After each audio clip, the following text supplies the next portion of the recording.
നമസ്കാരം.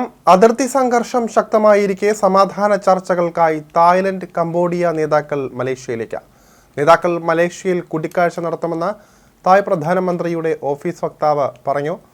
പ്രശ്നപരിഹാരത്തിന് American president Donald Trump സമ്മർദ്ദം ചെലുത്തുന്ന സാഹചര്യത്തിലായിരുന്നു ചർച്ചകൾ നിശ്ചയിച്ചിരിക്കുന്നത്. തായ്ലൻഡ് കംബോഡിയ സംഘർഷത്തിൽ 35 പേർ മരിക്കുകയും ഒട്ടേറെ പേർക്ക് പരിക്കേൽക്കുകയും ചെയ്തിരുന്നു. സംഘർഷം ശക്തമാകുന്നതിനിടെയാണ് സമാധാന ചർച്ചയ്ക്കുള്ള സാധ്യത തെളിഞ്ഞത്. മലേഷ്യൻ പ്രധാനമന്ത്രി അൻവർ ഇബ്രാഹിമിന്റെ ക്ഷണപ്രകാരമാണ് ഇരു രാജ്യങ്ങളുടെയും തലവന്മാർ ചർച്ചയ്ക്ക് തയ്യാറായത്. തായ്ലൻഡിന്റെ ആക്ടിംഗ് പ്രധാനമന്ത്രി ഫുംദൻ വെച്ചയാച്ചയ്ക്കും കംബോഡിയൻ പ്രധാനമന്ത്രി ഹുൻ മാനറ്റും ചർച്ചയിൽ പങ്കെടുക്കും. ഉച്ചയ്ക്ക് 3 മണിക്കാണ് ചർച്ചകൾ ആരംഭിക്കുക. കംബോഡിയൻ പ്രധാനമന്ത്രിയും ചർച്ചയിൽ പങ്കെടുക്കുമെന്ന് മലേഷ്യ അറിയിച്ചിട്ടുണ്ട്. 10 അംഗങ്ങളുള്ള association of south east Asian നേഷൻസിന്റെ നിലവിലെ ചെയർമാനാണ് മലേഷ്യൻ പ്രധാനമന്ത്രി അൻവർ ഇബ്രാഹിം.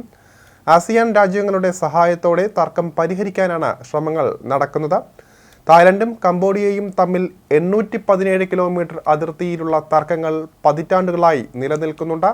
പുരാതന ഹിന്ദു ക്ഷേത്രങ്ങളുടെ ഉടമസ്ഥാവകാശമാണ് പ്രധാന തർക്കവിഷയം. 1962 അന്താരാഷ്ട്ര നീതിന്യായ കോടതി പ്രിയവിഹാർ കംബോഡിയയ്ക്ക് നൽകിയിട്ടുണ്ട്. 2008 കംബോഡിയ ഈ ക്ഷേത്രത്തെ യുനെസ്കോയുടെ ക്ഷേത്ര പൈതൃക പട്ടികയിൽ ഉൾപ്പെടുത്താൻ ശ്രമിച്ചതിനെ തുടർന്ന് സംഘർഷം ഉണ്ടാവുകയായിരുന്നു. ആസിയൻ രാജ്യങ്ങളുടെ കൂട്ടായ്മയുടെ അധ്യക്ഷൻ എന്ന നിലയിൽ മലേഷ്യ ഈ പ്രതിസന്ധിക്ക് മധ്യസ്ഥത വഹിക്കാൻ തയ്യാറാണ്. ഈ തർക്കത്തിൽ നിരവധി സൈനികരാണ് കൊല്ലപ്പെട്ടത്. വിഷയം കൈവിടുന്ന അവസ്ഥയിലേക്ക് എത്തിയതോടെയാണ് ട്രംപ് ഇടപെട്ടതെന്നാണ് അറിയുന്നത്. ഇരു രാജ്യങ്ങളും അതിർത്തിയിൽ വെടി ഉതിർത്തതിനെ തുടർന്ന് സ്ഥിതിഗതികൾ കൂടുതൽ വഷളായെന്ന് മലേഷ്യൻ പ്രധാനമന്ത്രി അൻവർ ഇബ്രാഹിം പറയുകയായിരുന്നു. തായ്ലൻഡിലെയും കംബോഡിയയിലെയും നേതാക്കളുമായി സംസാരിച്ചതായും ശത്രുത തുടർന്നാൽ ഇരു രാജ്യങ്ങളുമായും വ്യാപാര കരാറുകളുമായും മുന്നോട്ട് പോകില്ല എന്നും ട്രംപ് ഭീഷണിപ്പെടുത്തിയിരുന്നു. ഈ സാഹചര്യത്തിലാണ് സമാധാന ചർച്ചകൾ. വെടിനിർത്തൽ ചർച്ചയ്ക്കായി ഇരുപക്ഷവും കൂടിക്കാഴ്ച നടത്താൻ സമ്മതിച്ചതായും ട്രംപ് പിന്നീട് പറഞ്ഞിരുന്നു. സ്കോട്ട്ലൻഡിൽ മാധ്യമപ്രവർത്തകരോട് സംസാരിക്കവെയാണ് US പ്രസിഡന്റ് മുന്നറിയിപ്പ് നൽകിയത്. ഇരു രാജ്യങ്ങളും തമ്മിൽ വെടിനിർത്തൽ ഉണ്ടായില്ല എങ്കിൽ വാഷിംഗ്ടണുമായുള്ള വ്യാപാര കരാറുകൾ റദ്ദാക്കും എന്നായിരുന്നു വാക്കുകൾ.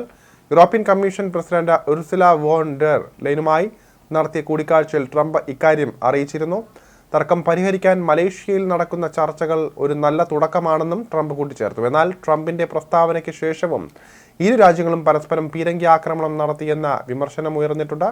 ഇതിനുശേഷം തർക്കം അവസാനിപ്പിക്കാൻ ചർച്ചകൾക്ക് തയ്യാറാണെന്ന് ഇരു രാജ്യങ്ങളും അറിയിക്കുകയായിരുന്നു. ഏകദേശം 10 വർഷത്തിനിടയിലെ ഏറ്റവും വലിയ അതിർത്തി സംഘർഷമാണ് ഇപ്പോൾ നടക്കുന്നത്. ഇതിനോടകം 30-ലധികം ആളുകൾ കൊല്ലപ്പെട്ടിട്ടുണ്ട്.